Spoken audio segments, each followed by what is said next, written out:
जय माता दी। आप सभी का मेरे YouTube चैनल पर हार्दिक स्वागत है। आज की वीडियो में आप जानेंगे कन्या पूजन के बारे में। अष्टमी और नवमी तिथि के दिन कन्या पूजन किस तरह से किया जाता है। उससे पहले आप जानेंगे अष्टमी और नवमी तिथि कब है। साल 2022 में चैत्र मास की नवरात्रि कब समाप्त होंगी, कब कलश विसर्जन किया जाएगा। कलश विसर्जन की जो जानकारी है वो संपूर्ण जानकारी आपको अलग से वीडियो में मिलेगी, क्योंकि आज की इस वीडियो में मैं आपको सिर्फ कन्या पूजन के बारे में बताऊंगी। अगर अष्टमी और नवमी तिथि के दिन किसी को पीरियड्स होने लगे तो ऐसी स्थिति में कन्या पूजन करना चाहिए या नहीं करना चाहिए। अगर नहीं करना चाहिए तो कब आपको करना चाहिए, ये भी आपको इस वीडियो में जानकारी मिलेगी। साल 2022 में अष्टमी तिथि रहेगी 9 अप्रैल शनिवार को, और अष्टमी तिथि जो प्रारंभ होगी वो होगी 8 अप्रैल शुक्रवार की रात 11:06 से। इस तरह से 9 अप्रैल को सारा दिन अष्टमी तिथि रहेगी और नवमी तिथि रहेगी 10 अप्रैल रविवार के दिन। नवमी तिथि प्रारंभ होगी अष्टमी तिथि की मध्यरात्रि में, यानी कि 9 अप्रैल की मध्यरात्रि में 1:24 से, जिसकी समाप्ति होगी 11 अप्रैल को तड़के सुबह 3:16 पर। इस तरह से आपको अष्टमी और नवमी तिथि दोनों पूरी ही प्राप्त होने वाली है। अगले दिन यानी कि 11 अप्रैल को कलश विसर्जन और दुर्गा विसर्जन किया जाएगा। तो सबसे पहले जान लेते हैं कि कन्या पूजन किस प्रकार करना चाहिए, कब करना चाहिए। मैं आपको बता दूं कि कन्या पूजन वैसे तो हमेशा शुभ मुहूर्त में ही करना चाहिए, लेकिन कन्या पूजन का कोई एक फिक्स समय नहीं होता है, क्योंकि कन्या पूजन आप सुबह सूर्योदय से लेकर दोपहर के 12 बजे तक कभी भी कर सकते हैं, क्योंकि कन्या पूजन के लिए अष्टमी और नवमी तिथि दोनों ही पवित्र मानी गई हैं। अब जिन लोगों ने नवरात्रि के पूरे उपवास ना रखकर केवल पहला और आखिरी रखा हो, ऐसे लोगों के यहाँ, जिनके यहाँ अष्टमी तिथि के दिन कन्या पूजन किया जाता है, उन लोगों को सप्तमी तिथि के दिन सुबह से लेकर व्रत रखना चाहिए। सारा दिन व्रत रखें और अष्टमी तिथि को सुबह हवन और कन्या पूजन करने का संकल्प लेना चाहिए। इस प्रकार आप सप्तमी को व्रत रखकर अष्टमी तिथि के दिन कन्या पूजन कर सकते हैं, और कन्या पूजन करने के बाद आप अपना उपवास खोल सकते हैं, यानी कि शुद्ध सात्विक भोजन आप ग्रहण कर सकते हैं। ध्यान रखना है, कन्या पूजन के लिए जो भोग आप तैयार करेंगे वो भी शुद्ध सात्विक होना चाहिए। लहसुन प्याज का उसमें प्रयोग नहीं होना चाहिए। इसके अलावा जिन लोगों ने नवमी तिथि को कन्या पूजन करना है और जिन्होंने भी सारे व्रत नहीं रखे हैं, केवल पहला और आखिरी रखा है, उन्हें अष्टमी तिथि के दिन उपवास रखकर नवमी तिथि को कन्या पूजन करने के बाद व्रत खोल लेना चाहिए। बहुत सी जगह पर कन्या पूजन करने के अगले दिन उपवास खोला जाता है, यानी कि जो अन्न ग्रहण किया जाता है वो अगले दिन खोला जाता है। अगर आपने अष्टमी के दिन कन्या पूजन करना है तो बहुत सी जगह पर नवमी तिथि के दिन भोजन किया जाता है। अष्टमी तिथि को भी ऐसे लोग फलाहार ही करते हैं। तो आपके यहाँ जैसी भी परंपरा है, आपके घर में जिस तरह से भी रीति रिवाज माने जाते हैं, आप उसके अनुसार करें। और ऐसा जरूरी नहीं है कि आप कन्या पूजन के अगले दिन ही भोजन ग्रहण करें, ये आपकी श्रद्धा है। इस प्रकार अगर आप पहली बार व्रत रख रहे हैं तो ऐसा कोई भी नियम आपके लिए नहीं है। आप अपने घर पर अच्छे से पूछ लें और उसी के अनुसार आप काम करें। अब बात आती है कि कन्या पूजन से पहले आपको क्या करना चाहिए। कन्या पूजन करने से पहले आपको सबसे पहले तो हाथ में जल या पुष्प लेकर कन्या पूजन करने का संकल्प लेना चाहिए। नवरात्रि की जो नव दुर्गा की पूजा है वो कन्याओं के पूजन के बिना बिल्कुल अधूरी होती है, क्योंकि देवी माँ हवन तप और दान से इतनी जल्दी प्रसन्न नहीं होती जितनी कन्याओं के पूजन से हो जाती हैं। इसलिए कन्याओं के पूजन का संकल्प लें और ध्यान रखें, क्योंकि कन्या पूजन के भी कुछ नियम होते हैं जिनका ध्यान आपको जरूर रखना चाहिए। अगर आप भी कन्या पूजन करना चाहते हैं तो कुछ बातों का ध्यान आप जरूर रखें, जैसे कि कन्याओं की उम्र 2 साल से और 10 साल के बीच में होनी चाहिए। 10 साल से बड़ी कन्याओं को पूजना नहीं चाहिए, मीन्स अपने घर पर उन्हें कन्या पूजन के लिए आमंत्रित नहीं करना चाहिए। कन्याओं के साथ एक बालक उन्हीं की उम्र का जरूर होना चाहिए, यानी कि 2 साल से लेकर 10 साल के बीच का, क्योंकि बालक को बटुक भैरव और लांगुर का रूप माना जाता है। और मैं आपको बता दूं कि आदि शक्ति की सेवा और सुरक्षा के लिए शक्तिपीठ के साथ साथ भैरव बाबा को भी रखा जाता है, इसलिए देवी के साथ इनकी पूजा भी जरूर मानी गई है। और यही कारण है कि जब भी आप कन्या पूजन करते हैं तो 5, 7 या 9 कन्याओं के साथ साथ एक बालक का पूजन भी किया जाता है। अगर आपने कभी भी शक्तिपीठ के दर्शन किए हैं और उसके बाद अगर आपने भैरव बाबा के दर्शन नहीं किए तो फिर माँ के दर्शन भी अधूरे माने जाते हैं। और उसी प्रकार कन्याओं के पूजन भी बटुक भैरव के पूजन के साथ ही संपूर्ण माने जाते हैं। नवरात्रि के दिनों में कन्या पूजन करने से सभी 9 देवियों का आशीर्वाद और कृपा भी प्राप्त हो जाती है। नवमी तिथि और अष्टमी तिथि के दिन आप जब कन्या पूजन करेंगे तो उससे पहले अपने घर को अच्छे से साफ कर लें।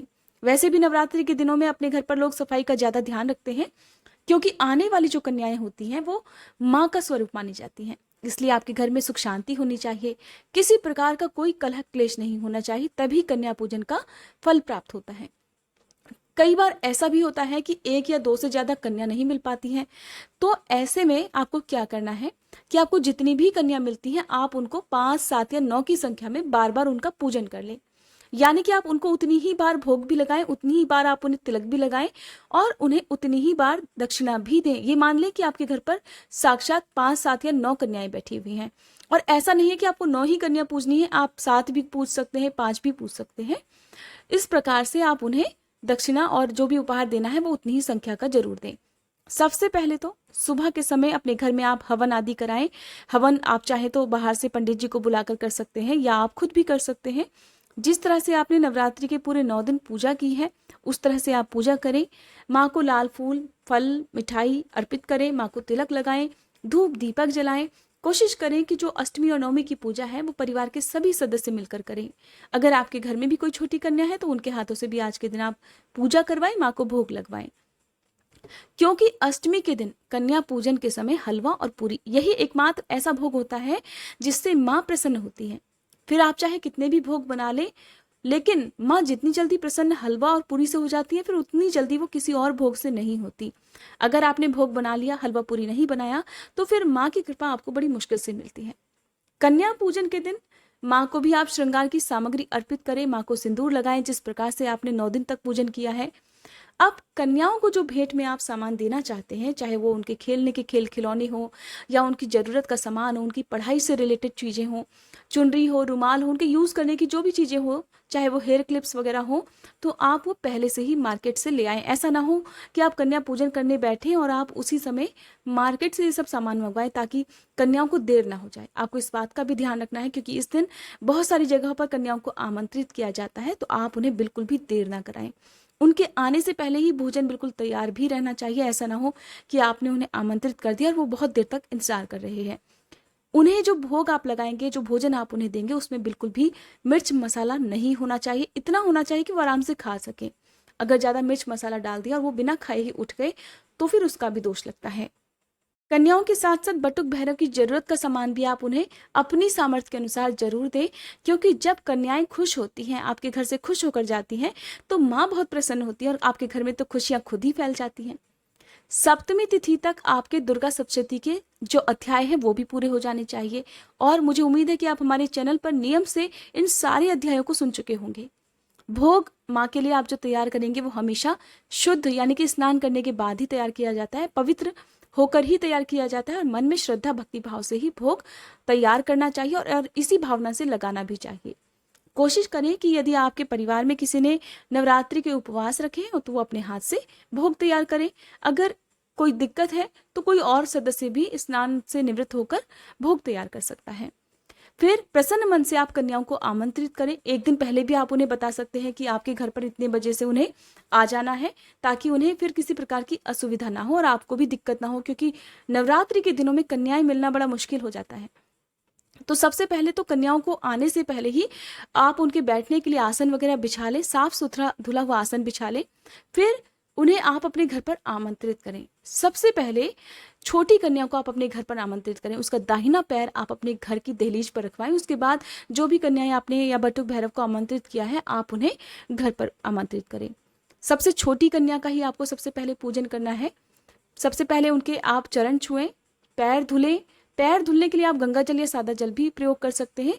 कुछ लोग गंगा जल या सादे जल में कच्चा दूध भी मिलाकर उनके चरण धोते हैं। तो आप इस प्रकार से जैसा भी आपको ठीक लगता हो आप वैसा करें। पैर छूकर उनके पैर एक साफ रुमाल से साफ करें। फिर उन्हें बारी बारी से सही से बिठाएं, आसन पर उन्हें विराजमान करवाएं। बटुक भैरव को भी आप इसी प्रकार से पूजन करें। फिर सबसे पहले छोटी कन्या का तिलक लगाएं और बाकी कन्याओं का और फिर बटुक भैरव को तिलक लगाएं। अक्षत, रोली, कुमकुम और फूल उन पर अर्पित करें। सबसे पहले आप कन्याओं को खीर पूड़ी दें, क्योंकि हलवा और खीर पूड़ी साथ में जो उसमें काले चने भी डाले जाते हैं वो भी आप जरूर दें। जो माँ को या कन्याओं को भोग लगाया जाता है वो हमेशा मीठी चीज़ों से ही लगाना चाहिए। उसके बाद ही आप उन्हें कोई और नमकीन चीज़ खाने को दें। आपको कन्याओं को या बटुक भैरव को भोजन कराते समय एक बात का ध्यान रखना है कि आप उन्हें बार बार टोके ना। वो जैसे भी खाते हैं उन्हें वैसे ही खाने दें, उन्हें टोके ना। और ध्यान रखें कि मिर्च मसाले उनके भोजन में बिल्कुल भी ज़्यादा नहीं होने चाहिए। पानी वगैरह आप पहले ही से ही उनके लिए रख दें। और दूसरी बात कि उन्हें थोड़ा थोड़ा सा ही खाने को दें ताकि खाना बर्बाद भी ना हो और वो भरपेट खा भी जाएं। जबरदस्ती किसी भी कन्या को या बटुक को खाना समाप्त करने के लिए फोर्स कभी भी ना करें, इसका दोष लगता है। इसलिए आप इस बात का ध्यान भी कन्या पूजन के समय रखें। जब कन्याएं और बटुक भैरव भोजन कर चुके तब उन्हें उनकी जरूरत का सामान जो भी आपने खुशी से उनके लिए लिया है, अगर आप सामान नहीं दे सकते तो आप अपनी सामर्थ्य के अनुसार उन्हें दान दक्षिणा दे सकते हैं। जो भी रुपए पैसे आप उन्हें देना चाहते हैं वो दे दें। अगर अच्छा होगा कि आप उन्हें, जितनी भी कन्याएं हैं उनके हाथ में एक एक लाल चुनरी भी बांध दें, क्योंकि माँ दुर्गा का ही ये स्वरूप मानी जाती है। इस प्रकार उन्हें विदा करने से पहले सभी कन्याओं के एक एक बार फिर से चरण छुएं, उन्हें गोल घेरे में खड़ा करें और जोर से माता रानी का जयकारा बुलवाएं। उसके बाद उन्हें प्रसन्न मन से गेट से बाहर तक, आपके घर से बाहर तक सम्मान सहित उन्हें विदा कर दें। इस प्रकार आपकी कन्या पूजन की जो विधि है वो संपूर्ण हो जाती है। बहुत से लोग कन्या पूजन की बहुत सारी विधियां बताते हैं, कुछ कुछ तो बहुत कठिन भी हो जाती हैं, सामर्थ्य से बाहर हो जाती हैं। तो मन में ये दुविधा रहती है कि हमने कन्याओं के पूजन में बहुत सारी चीज़ें उन्हें नहीं दी या हमने बहुत अच्छे से भोजन नहीं कराया। तो मैं आपको अपनी वीडियो के माध्यम से बहुत ही सरल विधि बताती हूँ ताकि आपके मन में कोई दुविधा ना रहे, आपके मन में कोई अपराध बोध ना रहे कि आपने ये कमी कर दी तो पता नहीं आपकी पूजा का फल आपको प्राप्त होगा या नहीं होगा, कहीं देवी माँ नाराज तो नहीं हो जाएंगी। क्योंकि देखिए, एक बात मैं हमेशा आपको बताती हूँ कि आपकी श्रद्धा और भक्ति भाव सबसे ज्यादा ऊपर होता है। आपके मन में कन्याओं के प्रति प्रेम है, सम्मान है, फिर आपने केवल उन्हें ज्यादा चीजें ना खिलाकर हलवा और पूरी का भी भोग लगा दिया तो वो भी बहुत ज्यादा फल देने वाला होता है। तो आप सबसे पहले भी श्रद्धा और विश्वास का ध्यान रखें, उसके बाद ही बाहरी दिखावों का आपको ध्यान रखना चाहिए।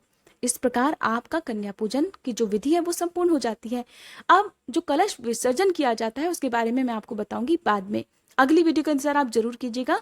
और कन्या पूजन के बाद जिन्होंने भी व्रत रखा है वो व्रत खोल सकते हैं। शुद्ध सात्विक भोजन जो कि आपने कन्याओं को खिलवाया है वही आप खुद भी ग्रहण करें। उससे पहले आप माता रानी को धन्यवाद जरूर दें। और एक और जरूरी बात, कन्या पूजन करने के बाद व्रत खोलने से पहले आप, संभव हो अगर गाय आपको आसपास मिल जाए तो गौ माता के लिए आपको एक हिस्सा जरूर निकालना चाहिए। उन्हें ज्यादा पूरी तो कभी भी नवरात्रि के दिनों में नहीं देनी चाहिए। कोशिश करें आप रोटी खिला दें, रोटी नहीं तो एक छोटी सी पूरी उन्हें खिला दें। मैं ऐसा इसलिए कह रही हूँ क्योंकि कई बार आपने देखा होगा कि नवरात्रि में या अष्टमी और नवमी तिथि के दिन लोग जो है वो जो गाय होती हैं उन्हें बहुत भर भर कर पूरियाँ खिलाते हैं। तो कई बार ऐसे समाचार भी सुनने को मिल जाते हैं कि किसी गौशाला में बहुत सारी पूरियाँ खिलाने से गायों की तबीयत खराब हो गई, बहुत सारी गायें मर गई, तो उसका बहुत बड़ा दोष लग सकता है। इसलिए आप उन्हें हरा चारा खिला दें, बाकी फल खिला दें, लेकिन पूरी उन्हें एक या दो से ज़्यादा छोटी छोटी सी ना, उससे ज़्यादा आप ना खिलाएं। हो सके तो अगले दिन आप रोटी वगैरह खूब अच्छे से खिला दें, लेकिन ये ऑयली चीज़ें गाय के लिए नुकसानदायक होती हैं। बहुत से लोग अष्टमी और नवमी तिथि के दिन अग्यारी भी पूजते हैं। अग्यारी के लिए 8 या 9 या 11 छोटी छोटी पूरियां बनाकर उसका भोग लगाते हैं और उससे बाद में प्रसाद रूप में कुछ तो खुद भी खा लेते हैं और कुछ जो है आधा हिस्सा गौ माता को खिला देते हैं। तो फिर मैं आपको बताऊंगी कि ये पूरियां बहुत छोटी होनी चाहिए ताकि गौ माता को किसी प्रकार का कोई कष्ट ना हो। गौ माता अगर ना मिले तो अपने आसपास के मंदिर में आप, जो पंडित जी होते हैं उनके लिए भोजन वहां पर दान कर दें। अगर मंदिर भी नहीं है आसपास तो अपनी छत पर चिड़ियों के लिए आप थोड़ा सा भोजन और पानी जरूर रखें। इसके अलावा किसी कुत्ते को भी आज के दिन रोटी वगैरह देनी चाहिए, जो पूरी या भोजन आपने बनाया है वो भी देना चाहिए। और इसके अलावा आपके आसपास यदि कोई जरूरतमंद लोग रहते हैं, निर्धन हैं, तो वहां पर भी आप एक समय का भोजन उन्हें करा सकते हैं या आप एक व्यक्ति के हिस्से का भोजन भी वहां पर आप दान में दे सकते हैं। यानी कि कन्या पूजन के बाद आपको कुछ ना कुछ दान जरूर करना चाहिए, उसके बाद ही खुद भोजन ग्रहण करना चाहिए। तो ये थी आज की वीडियो। उम्मीद करती हूँ आपके प्रश्नों के जवाब भी शायद इस वीडियो में मिल गए होंगे। अगर अभी भी आपके कोई प्रश्न है तो आप मुझे जरूर बताइएगा ताकि मैं अपनी वीडियोस के माध्यम से आप सभी को थोड़े से जवाब दे सकूं, ताकि आपकी जो दुविधा है वो दूर हो सके। अगर आप एकादशी के व्रत रखते हैं तो आपको हमारे चैनल पर एकादशी व्रत, साथ ही जितने भी हमारे धर्म में प्रचलित जो भी व्रत त्योहार हैं, प्रदोष हो, पूर्णिमा हो, क्योंकि चैत्र पूर्णिमा की जो पूजा विधि है वो भी, और साथ ही उस दिन सुनी जाने वाली सत्यनारायण भगवान की कथा भी, ये सारी जानकारी आप हमारे चैनल पर प्राप्त कर सकते हैं। हमारे चैनल पर जो तिथि और शुभ मुहूर्त की जानकारी है वो व्रत से कई दिन पहले ही अपलोड कर दी जाती है। अगर आपको हमारे द्वारा दी गई जानकारी पसंद आती हो तो चैनल को सब्सक्राइब करके बेल आइकन प्रेस करना मत भूलिएगा। ध्यान रखना है, अगर आपने बेल आइकन प्रेस नहीं किया तो आपको हमारे चैनल की किसी भी वीडियोस का नोटिफिकेशन नहीं मिलेगा, आपको नहीं पता होगा कि हमने कौन सी वीडियो अपलोड की। एक बार फिर से आप सभी को चैत्र नवरात्रि की ढेर सारी शुभकामनाएं। माता रानी आप सभी की मनोकामनाएं पूर्ण करें और आप सभी के उपवास स्वीकार करें।